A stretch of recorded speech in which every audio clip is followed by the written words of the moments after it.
saan kanina po tayo po ay nag-turnover ng mga karagdagang bakuna, 50,000 Sinovac at 10 ventilators, 5 CPAP machines at 5 mga BPAP machines, no, para po sa syudad ng Iloilo.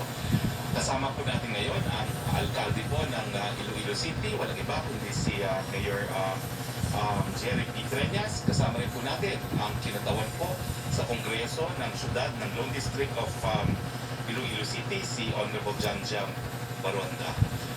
Mamaya po ay maririnig din po natin si Yusek Leopoldo Vega, ang ating treatment czar. Pero sa panel ngayon po, kasama rin po natin ang ating ASEC of the DOH, Dr. Romeo A. Ong, ang ating DOH Regional Director for Region 6, Dr. Subaan, and ang ating Director for Logistics ng DOH, Dr. Ariel Valencia, Director of DOH. Maya-maya po, maririnig po natin si Mayor Treñas, Congresswoman Baronda at si Yusek Vega. Pero bago po yun, na-aproban po ng inyong IATF kahapon at 30 ng Hunyo ang final community quarantine classifications para sa buwan ng Hulyo. Ito po ay aprobado ng ating Presidente. Tignan po natin ang infographic ng mga lugar na nasa MECQ, GCQ at MGCQ. May dalawang nabago po dito, no? Una, ang probinsya ng Apayao sa Cordillera Administrative Region ay nasa GCQ simula July 1 hanggang July 15, 2021. Ito ay matapos na maaprobahan ng ITF. Ang appeal nito na ma-de-escalate mula sa Modified Enhanced Community Quarantine Classification patungong po sa GCQ. Habang aapila ng probinsya ng Ifugao na ma-de-escalate sa MGCQ mula sa MECQ ay inaprubahan din ng inyong IATF. Sa batala, naglabas din kahapon ng inyong IATF ang listahan ng tinatawag na green countries at jurisdiction. Kung inyong matatandaan, naglabas ang inyong IATF ng guidelines noong Lunes, June 28, 2021 para sa inbound international travel ng mga individual na nabakunahan sa Pilipinas at mga individual na nabakunahan sa tinatawag na green countries or jurisdictions. Ang green countries or jurisdictions ayon sa IATF Resolution 123-C ay yung mga low-risk countries jurisdictions ayon sa Department of Health. Anong basihan ng pagiging low-risk? Una, para sa mga lugar na may populasyon na higit sa 100,000, ang basihan ay ang incidence rate or cumulative new cases over the past 28 days per 100,000 population. Kasama rin sa basihan ay ang new case trajectory or case trend for daily new cases over the past 28 days. Pangalawa, para naman sa mga populasyon na may mababa sa 100,000 ang mga basihan, ay ang COVID-19 case counts or cumulative new cases over the past 28 days at ang new case trajectory. Makikita sa susunod na infographic ang mga green countries at jurisdiction kung saan pinapayagan ang fully vaccinated individuals na makapasok ng Pilipinas subject to 7-day quarantine. Ito po ang mga bansang Albania, American Samoa, Anguilla, Antigua and Barbuda, Australia, Benin, Belize, the British Virgin Islands, Brunei, Burkina Faso, Burundi, Cayman Islands, Chad, China, Cote d'Ivoire, Eswatini, Falkland Islands, French Polynesia, Gambia, Ghana, Greenland, Grenada, Hong Kong, Iceland, Isle of Man, Israel, Laos, Liberia, Malawi, Malta, Marshall Islands, Mauritius, Micronesia, Montserrat, Morocco, Mozambique, New Caledonia, New Zealand, Nigeria, Northern Marianan Islands, Palau, Rwanda, Sabah, St. Barthélemy, St. Kitts and Nevis, St. Pierre and Miquelon, Sierra Leone, Senegal, Singapore, St.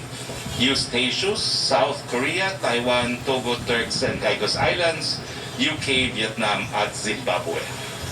Napagdesisyonan din po ng inyong IATF na ang opsyon na ipresenta ng Philippine Overseas Labor Office validations bilang proof of vaccination status ay exclusive lamang po sa mga overseas Filipino workers. Magsisimulang tumanggap ang ating mga polo ng applications for validation simula July 5, 2021. Samantala, mga OFWs na makakapagpresenta ng International Certificate of Vaccination ay maaari na rin pong makapag-avail ng Green Lanes simula ngayong araw, July 1, 2021, provided na makakasunod sila sa mga requirements. Paalala, meron pa rin pong 7 araw na facility-based quarantine upon arrival kahit na ikaw ay fully vaccinated sa Pilipinas o sa abroad. Para sa mga tagapagsubaybay natin sa Iloilo City at Visayas, libre ang bakuna, first dose at second dose po. COVID-19 updates po tayo. Meron tayong 4,509 na mga bagong kaso ayon sa June 30, 2021 datos ng DOH. Muling tumaas po ang ating recovery rate. Ito ay nasa 94.8%. Maraming salamat po sa ating mga medical frontliners. Nasa 1,339,248 na po ang bilang ng mga nakarecover. Samantalang malungkot po namin binabalita na nasa 24,662 ang binawian na po ng buhay. Nakikiramay po kami sa mga naulila. Nasa 1.75% po ang ating fatality rate. Ito naman po ang kalagayan ng ating mga ospital, no? 42% sa buong Pilipinas, 55% ang utilized ang ating ICU beds, 47% po utilized ang ating isolation beds, 44% utilized ang ward beds at 34% ang ating mga ventilators. Sa NCR po, 42% po ang nagagamit na ICU beds, 39% po ang nagagamit na isolation beds, 35% po ang nagagamit na ward beds at 31% po ang nagagamit na ventilators. Sa ibang usapin, piniripahan po ni Presidente Rodrigo Roque Duterte kahapon, June 30, 2021, ang Republic Act No. 11569 na nag-extend ng real estate amnesty. Binibigyan ng batas na hanggang June 14, 2023 ang pagpa-file po ng sinumpaang estate amnesty return.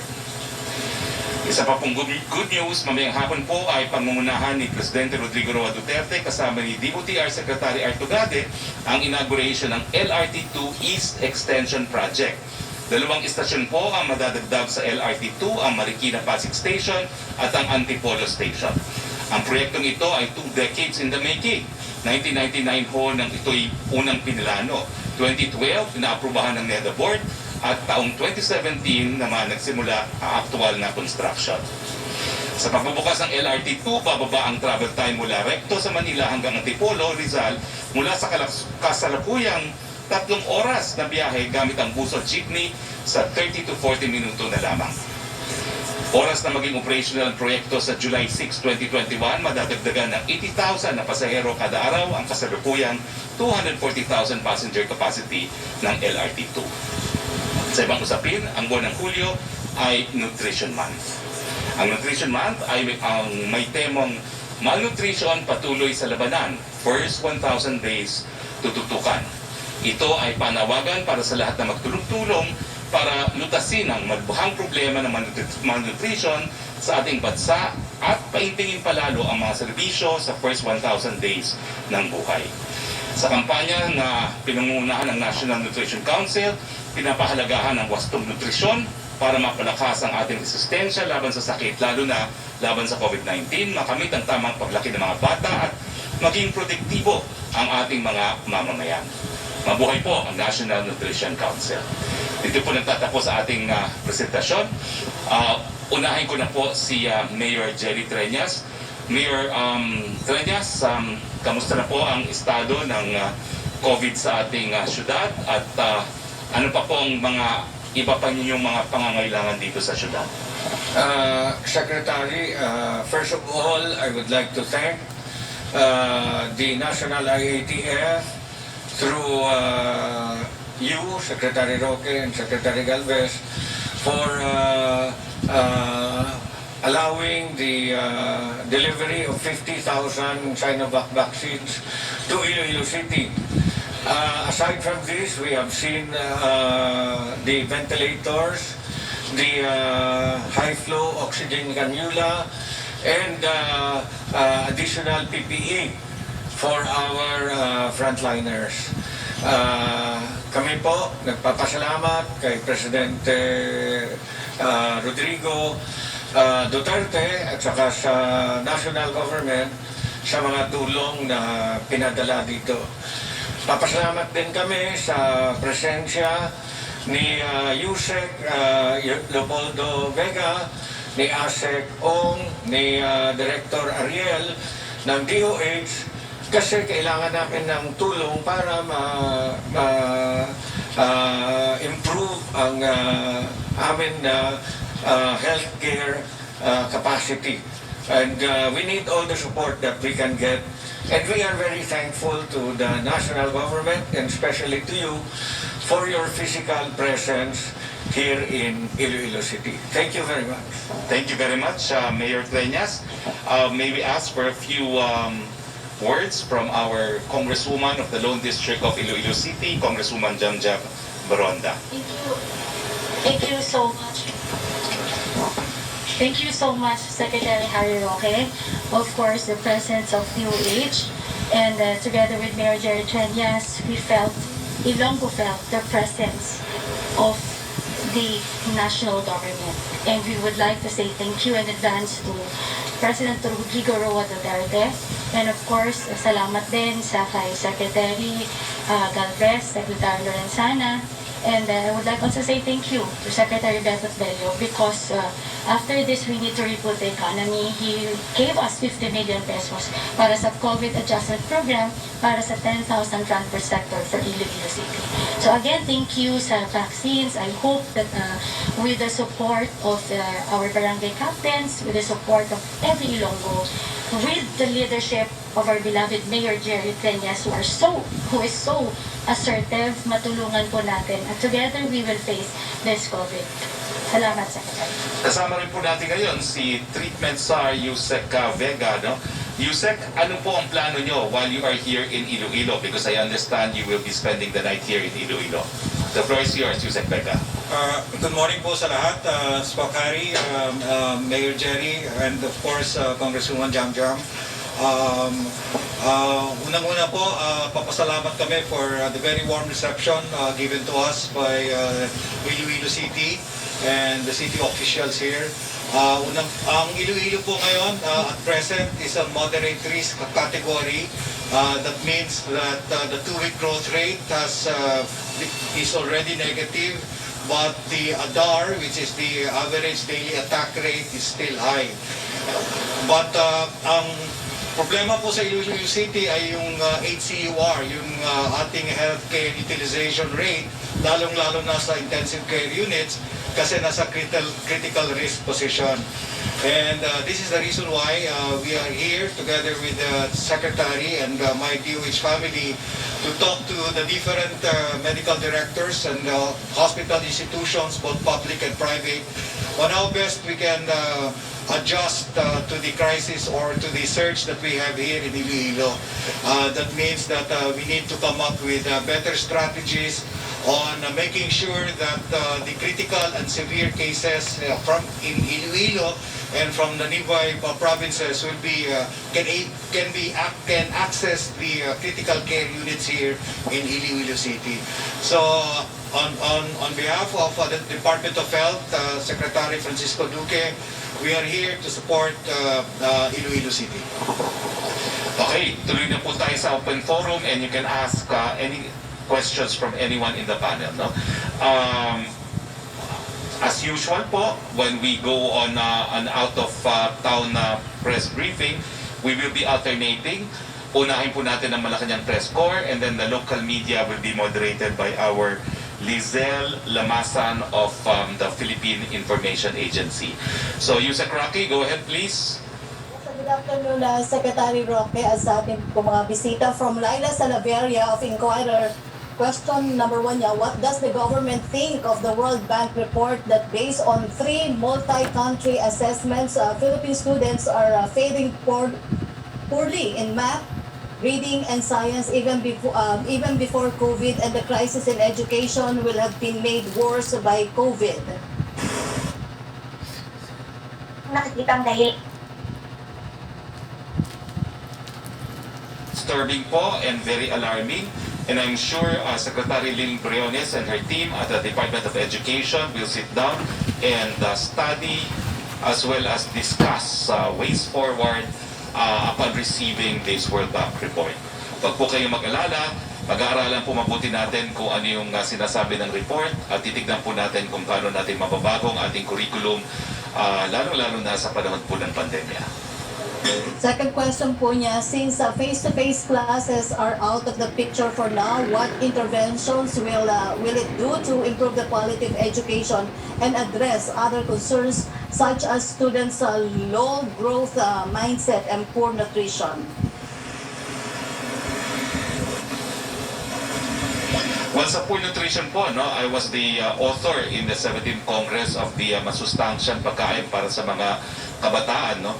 Although wala po tayong face-to-face, tuloy naman po yung programang yan. Dinideliver po sa ating mga kabataan yung masustansyang pagkain at dinagdagan pa po natin ng libreng gatas na programa, no? Para dun sa mga kulang na timbang.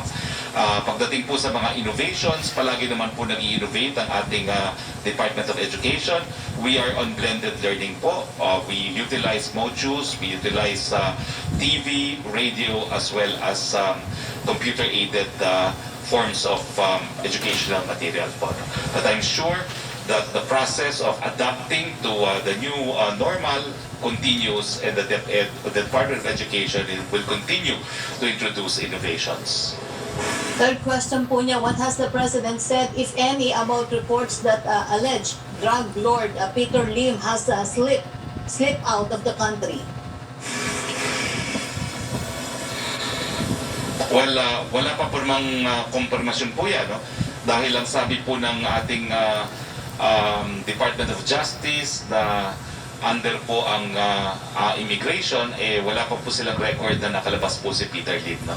Pero nonetheless, nasa watchlist naman po ng Interpol na itong si Peter Lim.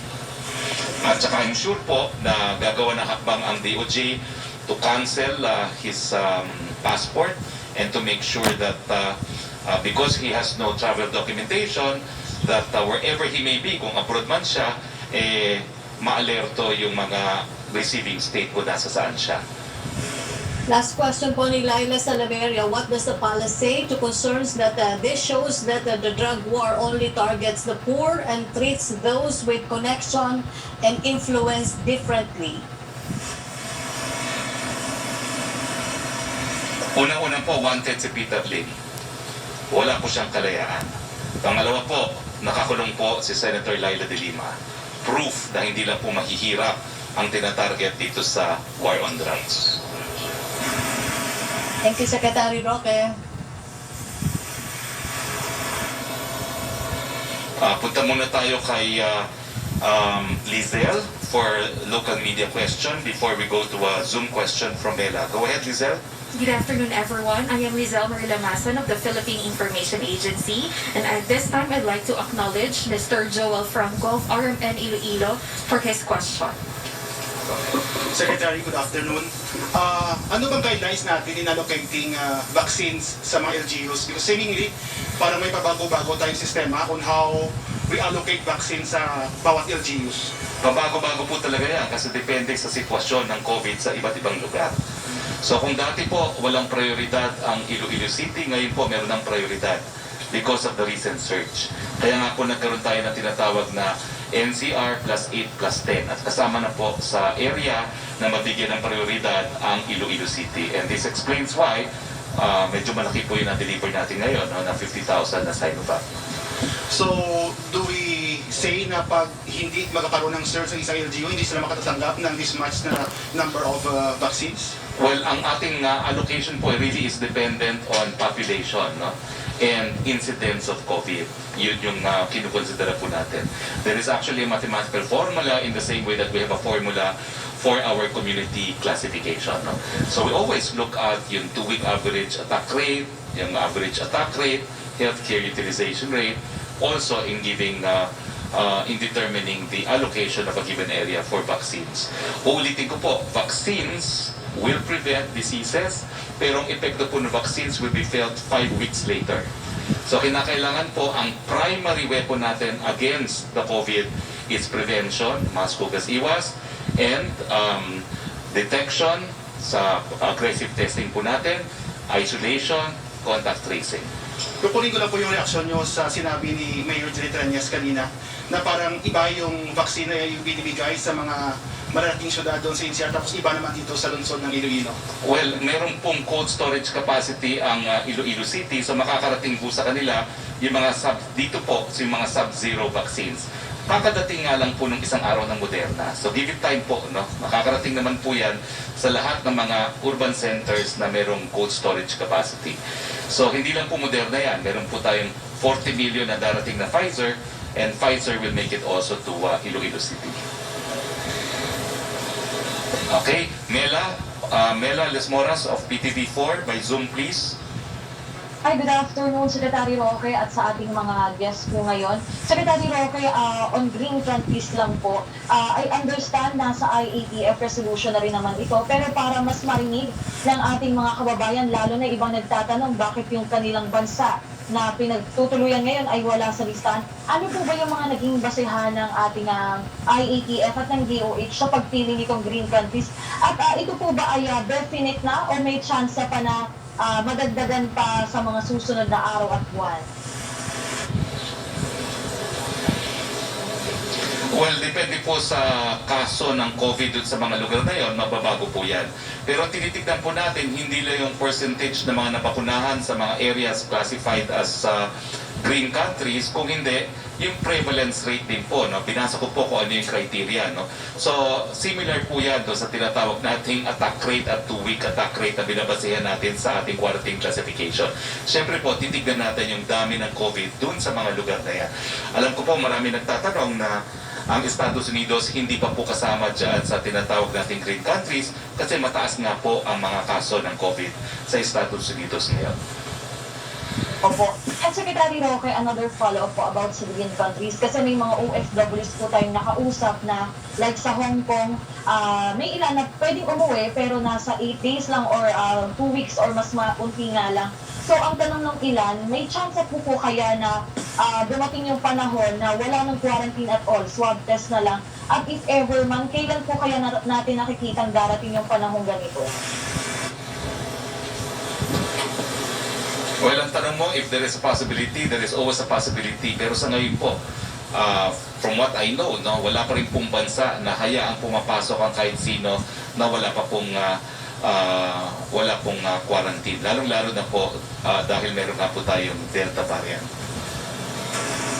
At least dito po sa karating bansa natin.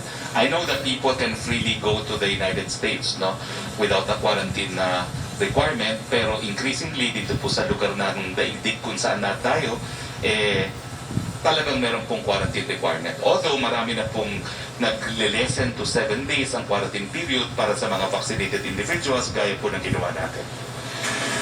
Opo, and may final question na lamang po, Secretary Roque. Officially today, pumasok na tayo sa second half ng taong 2021. Nasa na po tayo ngayon sa ating laban kontra COVID-19 at yun nga, sa gitna pa rin itong Delta variant at iba pang variants ng COVID-19, confident pa rin po ba tayo na ma-achieve natin yung better Christmas? Yes, confident pa rin po tayo for a better Christmas. We've exceeded the 10 million mark for vaccination. We have managed the COVID cases in Metro Manila +8 na naging kuta talaga ng COVID-19. There are more areas now under MECQ, but population-wise, ang population naman is not as great as when the numbers were so high or at its peak dito po sa Metro Manila +8. No?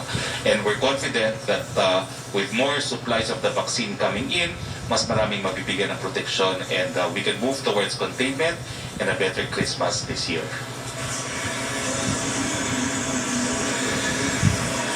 Okay, thank you. Punta tayo uli kay Yusek Roque. Thank you, Secretary Thank you Roque. very much, Mela. Yusek Roque, please. Yes, thank you, Secretary Roque, from Margot Gonzales ng SMNI.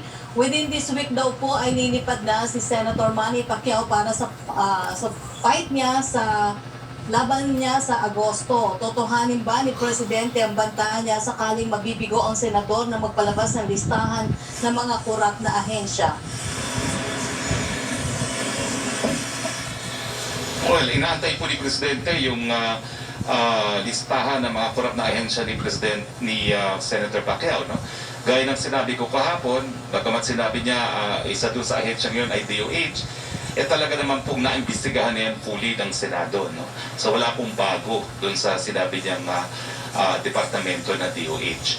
So sana nga po, bago man umalis si Senator Pacquiao, makapagsabik siya kung sino talaga ang dapat maimbestigahan dahil ang mensahe ni Presidente, hindi po niya tinotolerate ang korupsyon. Malaman lang niya kung saan merong sunog at papatayin niya yung sunog na yan. Opo. For Yusek Vega, question from Sweden Velado of PTV. Yusek Vega, may recent study na ipinalabas ng University of Oxford saying mixing doses of Pfizer and AstraZeneca vaccines creates a strong immune response. If this can make use of the SCARS vaccines are more flexible, are we also willing to do it in the country? Yusek Vega.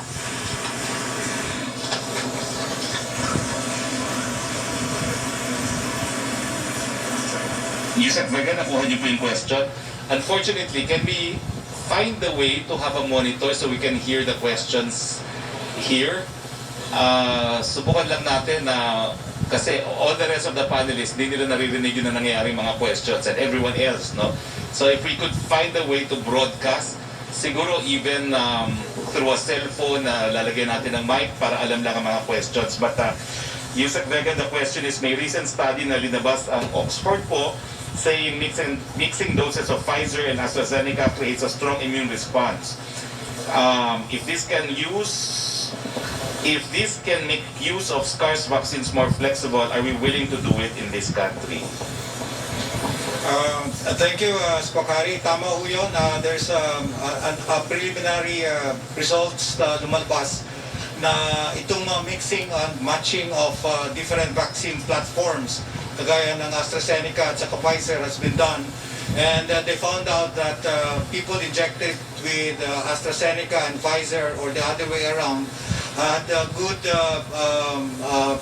quantity of antibodies and cell-mediated immunity. Very effective in terms of the results, but this is just a very preliminary study. What they're saying is that we still have to make use of the bigger clinical trials, which is actually the same vaccine, the same platforms. But this study actually is a very good, is a good chance and good also to recommend that later on there might be a flexibility in terms of mixing and matching different vaccines. So with probably in the near future when we have on the near a bigger study that has to be concluded, I think this will be a better perspective or advantage for countries wherein the vaccines are not limited into the supplies that are coming in. So mixing and matching would be a very good strategy and a form of flexibility for the population to get vaccinated. May second question siya. Okay. May second question siya, Secretary Roque. Where are we right now in terms of studying the possibility of mixing and matching vaccines? Are we purely dependent on WHO guidelines? Yusek, may follow-up question sa'yo. May follow-up question sa'yo. Ulitin ko lang po yung tanong, no? Where are we in terms of studying the possibility of mixing and matching vaccines? Are we purely dependent on WHO guidelines? Yes, we are very much dependent on the clinical trials done, especially on bigger centers and of course the WHO guidelines. And definitely once there would be a very clear recommendation of mixing and matching different vaccines, I think that would be the strategy of the national vaccination implementation. Thank you, Yusek. Can we go now to Giselle for a question from the local media, please? Thank you, Secretary Roque. Our next question comes from Mr. Arniel Lumbo of RGMA. Secretary, good morning.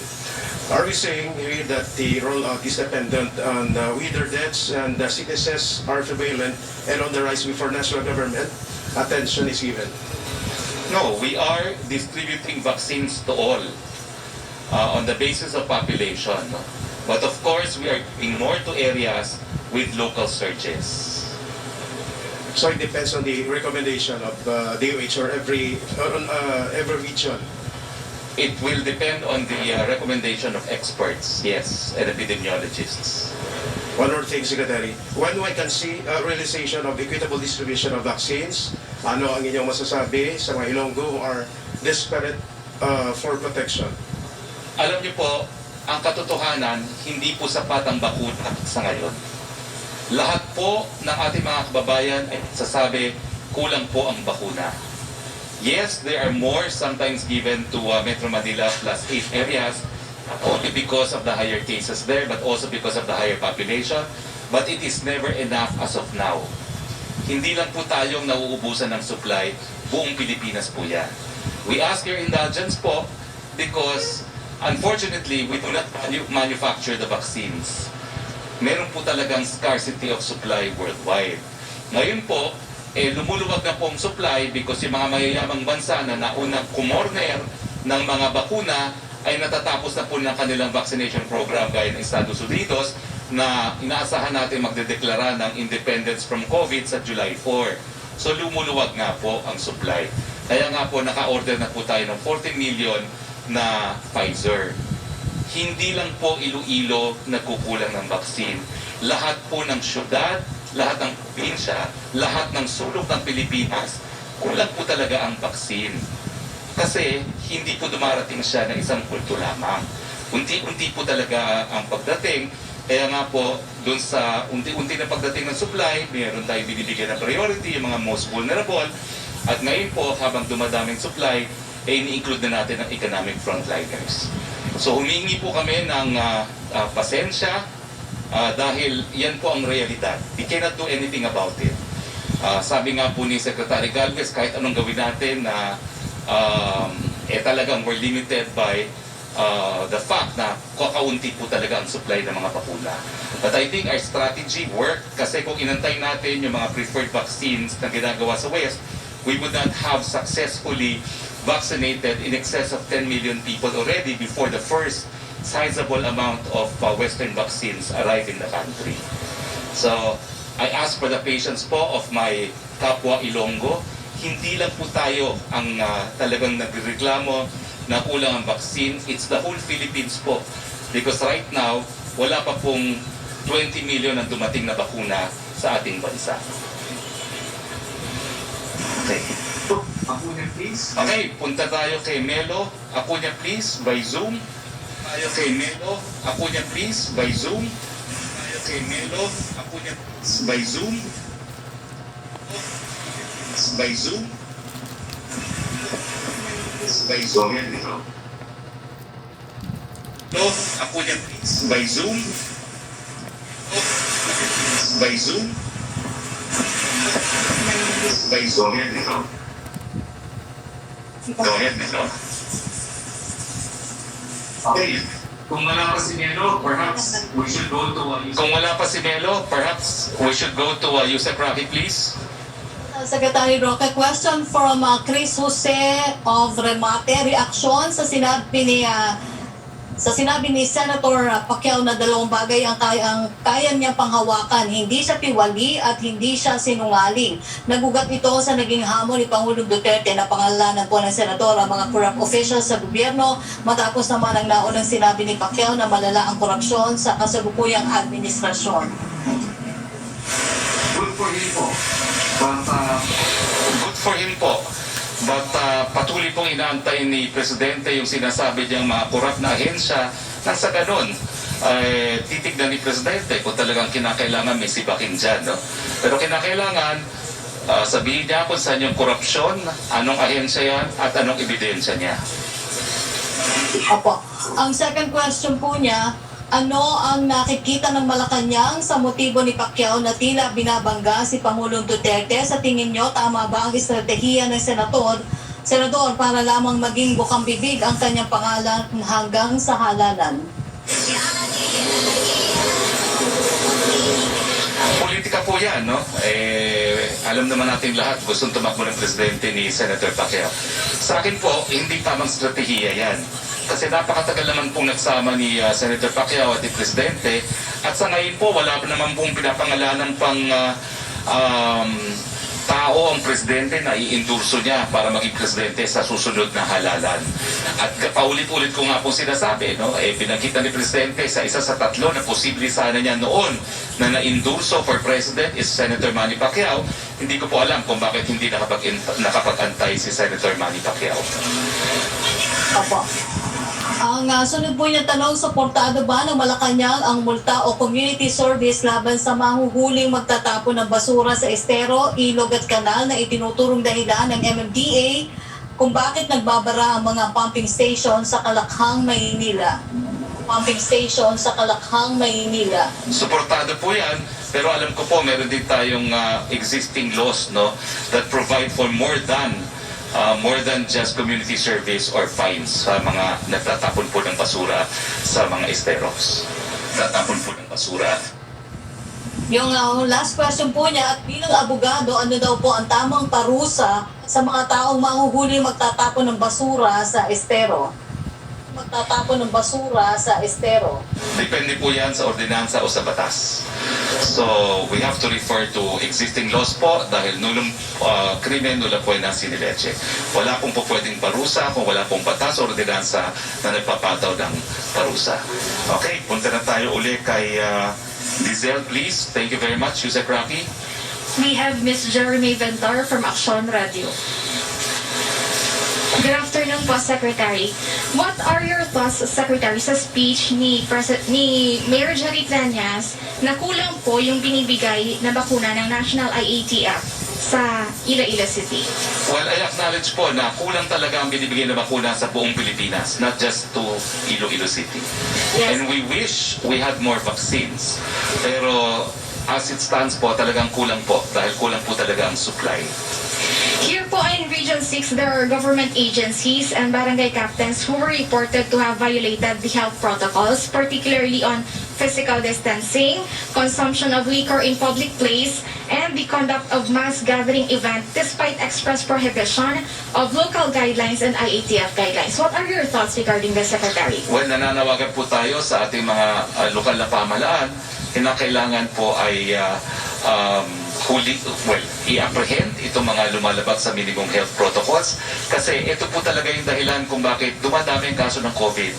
Habang nagkukumpulan, habang hindi po nag-observe ng minimum health standards, yan po ang dahilan kaya dumadaming COVID. Kaya kinakailangan ipatupad po natin ang mga ordinansa na nagpapataw ng parusa doon sa mga hindi tutupad o susunod sa minimum public health standards. At meron nga pong warning ang presidente sa mga lokal na opisyalis po kasama ng mga barangay captain kapag hindi nila pinatupad ang minimum health standards, sila mismo makakaroon ng pananagutan on the basis of their reliction of duty. Okay, balik tayo kay Yusek Roque, please. Meron na ba nga Yes, Secretary Roque, Ismelo hindi ko lang po Acuña, alam ready for Zoom? kung maririnig na po ako ni Yusek Vega. May tanong po sa kanya si Pia Gutierrez ng ABS-CBN. Would you give us an update sa budget Pia PSLCN? Gutierrez. Or would you give us an update na pinahahanda sa inyo ni Secretary Duque at kailan ito masasubmit sa office ni Senator Pacquiao? I think the question is for Yusek Vega. Thank you, Mr. President. The budget is the report of DOH and the completion of the system changes and laboratory needs for the molecular labs in the country through the DTM. Siguro po pakiulit dahil wala po kayong mic kanina. Okay. I'd like to confirm that the budget utilization for both for Bayanihan 1 and 2 has already been submitted to the office of Senator Pacquiao from the office of Secretary Francisco Duque. The utilization reported that for Bayanihan 1, the DOH was able to utilize 98% of the budget given. And for Bayanihan 2, 93% of this was utilized. We also submitted the report to this office of Senator Pacquiao, the procurement through PSDBN since this is a whole of government kind of approach, and we had the support of PSDBM in the procurement of several testing kits, laboratory reagents, and of course equipments through the PSDBM, and this include the PPEs. Has already also been submitted. The report on the vaccine obligation and disbursement has also been submitted to the office of Senator Pacquiao. Senator Pacquiao. Question for Secretary Roque from Pia Gutierrez. Tinanggap na ba ng Pangulo ang resignation ni General Parlades sa NTF-ELCAC? Our next question comes from Bombo Radio. We have Ms. Rezi Bordon. Okay, I will answer first, Yusek Roque. Tinanggap po ang resignation ni General Parlade as spokesperson of NTF-ELCAC, no? So that's what I was able to confirm from Secretary Lorenzana. Secretary Lorenzana. Opo. Yung susunod pong tanong, Rocky, meron po ba? yung susunod pong, tanong po ni Vance Fernandez, doon daw po sa widening rift sa ruling party ng PDP Laban, will the President consider reapproaching or asking Senator Manny Pacquiao to consider reconciliation daw po to help the party's chances of re-election in the coming 2022 presidential elections? Or will the President push through on the desires of PDP Laban party leaders to allegedly evict Pacquiao from the party presidency? Vance, I'm a spokesperson po. I'm not a fortune teller. I cannot see the future. In politics, anything is possible. Kaya po hindi ko masasagot yan. I cannot even speculate. One thing I've learned from the very limited period of time that I've been in politics is anything is possible. Okay? Thank you, Yusek. Punta naman tayo kay Yusek, please. Our next question comes from Bombo Radio. We have Ms. Rezi Danyoso Bordon. Hi, Secretary. Magandang hapon po. Aside from the 50,000 doses na naipadala kahapon dito, kailan po ba ulit yung magpapadala dito ng volume na COVID-19 na vaccines? I'm not sure po, pero nagulo po yan. As soon as we receive further deliveries, meron na po yung programa na ipapadala nationwide yung mga bakunang yan. Follow-up question lang po, ano po yung help ng national government sa Iloilo City with the kakulang po ng bed capacities dito sa mga hospitals? Yusek Vega, that's why Yusek Vega is here as the treatment site. Thank you, Sakari. For Iloilo City, kailangan talaga mag-usap ang medical directors and institutions on the allocation of beds specifically for the critical care. And we have already instructed the detained hospital here, the Western Visayas Medical Center and the Western Visayas Sanitarium, to make sure that they will be able to improve and allocate more critical bed units, because I think this is much more needed in terms of a surge. So we are now in the process really of increasing the capacity of the hospitals by providing them support in terms of human resource and also of equipment. So we are here really to gather them and come up with a very good strategy on how best we can actually give access, especially for COVID patients who would need critical and critical care management. Thank you. Okay. Wala na ba tayong nasa Zoom? Meron bang nasa Zoom na taga-Malacanang Press Corps? Yusek Roque, go ahead please. Yes, question from yung last question po ni Vance Fernandez about Senator Pacquiao and Secretary Duque, nasagot niyo na po.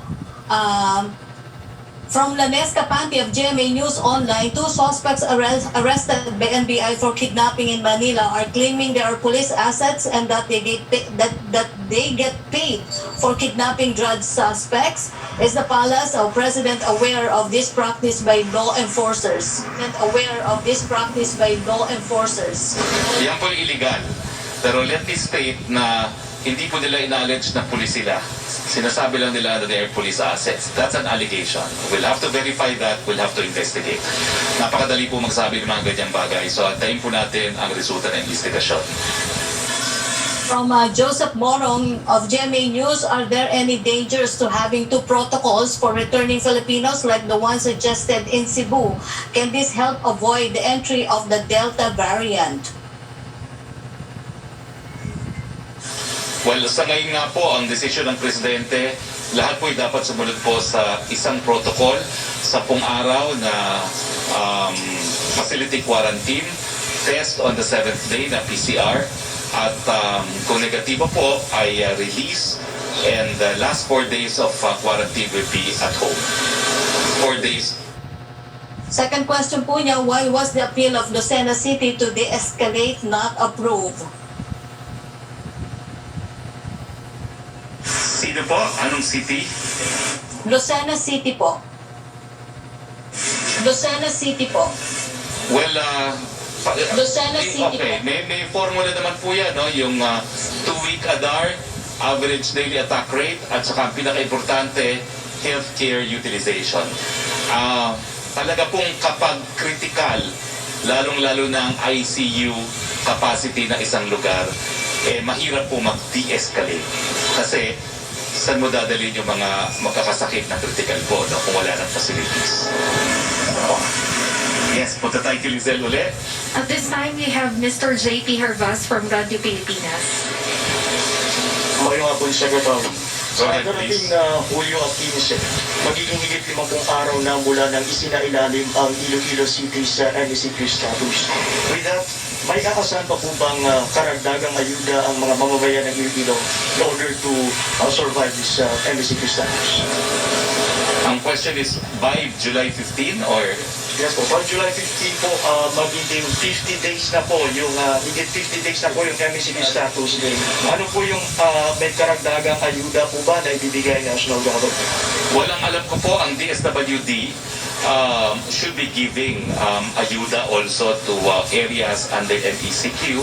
At the same time, the local government units also are giving also ayudas, no? Dahil pinagtutulong-tulungan naman po natin ito. No? Pero I will assure you na hindi ko lang nakasama ngayon ang DSWD regional officer, no? Pero as soon as I leave here, I will call the DSWD and ensure na mag-release po na mas maraming ayuda ang DSWD para po sa Iloilo City.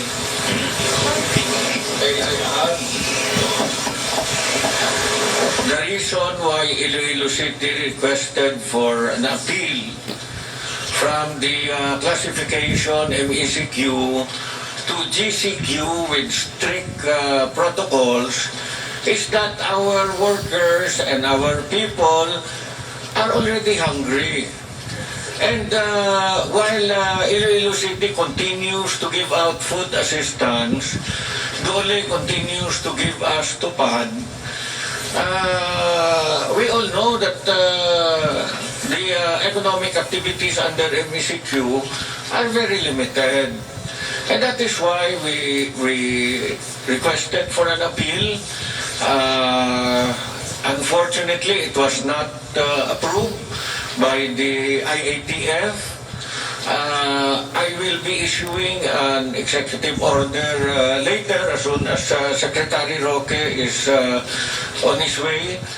I will be issuing more economic activities for Iloilo City and allowing more businesses to open. But we will continue to strictly enforce the protocols. We cannot remain in this state forever. And I think Secretary Roque, as a former congressman who already also attended to his constituents, will also understand that really people have to work, whether we like it or not. And we cannot forever give food assistance. Even the SWD is telling us they can only give so much. So far, they have given us 3,500 food packs. I do not know if they can add. I'm very thankful to Dole for Tupad, but you know, how many can we give? And that is the reason why Yusek Densing is coming here tomorrow to attend one of our daily COVID team meetings so that he will listen to us and then see what else should be done so that we can lessen the effects of this pandemic in Iloilo City. As I have told IATF, we have been in MECQ for the past 45 days already. And talagang hirap na talagang tao dito sa Iloilo. Thank you. Anyway,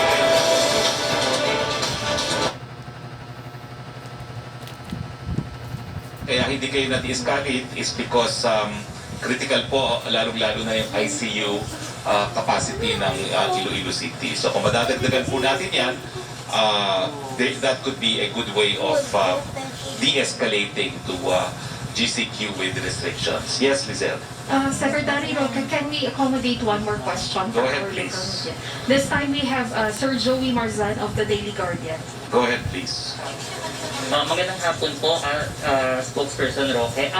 Ano po ba ang basis natin for rejecting the appeal of Iloilo City, given din po na yung latest report po ng DOH Regional Office 6 dito po shows that the 2WGR, the 2-week growth report is of Iloilo City is at low and yung ADAR po is at moderate po. ICU capacity po. The ICU capacity lang. You're in critical. Kaya nga po nandito si Yusek Vega as treatment SAR.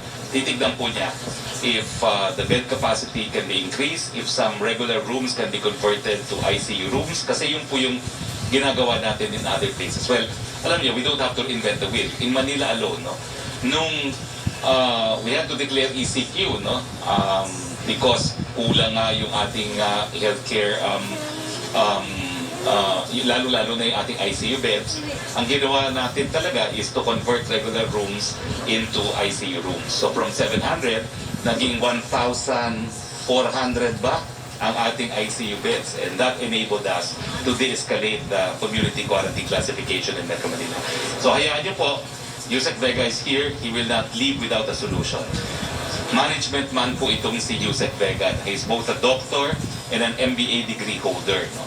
So he has made tremendous difference since he joined us, beginning with this initiative to start the One Hospital Command Center.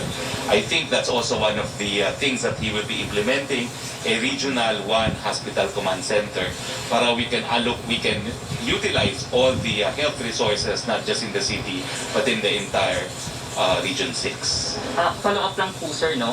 Regarding po sa vaccine prioritization, do we really have to wait na dumami po yung mga kaso at yung mga deaths under COVID para po ma-escalate yung priority ng isang area sa vaccination? Unfortunately, yes, because of limited supply. Secretary, can we add one last question? Go ahead, please. Okay, we have Victoria Casala from Radio Bandera. Good day, Secretary Roque. My question is that Iloilo City received 50,000 doses of Sinovac COVID-19 vaccine. However, there are questions about the efficacy of the said vaccine. How do we address this kind of concern? Wala pong question. Ang Sinovac po has been shown to be safe and effective in the Philippines and by the World Health Organization, and is being utilized by the world's most populous nation, which is China. So wala pong issue sa safety and efficacy. Yusek Roque, are you there? Meron pa bang mag-zoom? Wala na ba talaga mag-zoom? Or Zoom just conked out? Secretary, meron ka pang apat na o 5 questions dito from MPC. Pero bago po yan, may gusto lang po i-clarify si Joseph Morong doon sa question niya. Yun daw pong decision ni Pangulong Duterte after Governor Gwen Garcia ng Cebu proposed 2 protocols. Ano na daw po yung final decision? I think the President had a final decision. And that is there will be one uniform policy for the entire Philippines because of the common danger posed by the Delta variant.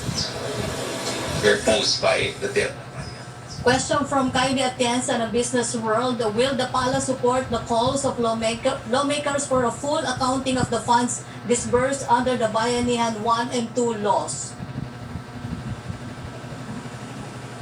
Nako, that's a requirement of the Constitution po. We don't have to support it. It's a legal obligation to make a full accounting. At in fact, pagdating po dun sa mga Bayanihan 1 and 2, weekly reporting nga po ba yun or monthly reporting yan? Basta there was a regular reporting required by the law by itself which Malacanang niya complied with. No? Natigil lang po yung monthly reporting on Bayanihan 2 kasi natapos na po yung Bayanihan 2 at ang na-extend lang yung disbursement of funds but not the special powers of the President. Kaya, with that, natigil na rin yung regular accounting na rin required ng Kongreso. But of course, all monies coming from government are subject to strict COA rules and are subject to transparency. From Ivan Mayrina ng GMA News, isang nurse daw po sa Maynila na huli ng NBI na nagbebenta ng 300 vials ng Sinovac sa halagang 1 million pesos. Mukhang lihito mo po ang vaccine. Reaksyon po ng Malacanang daw dito.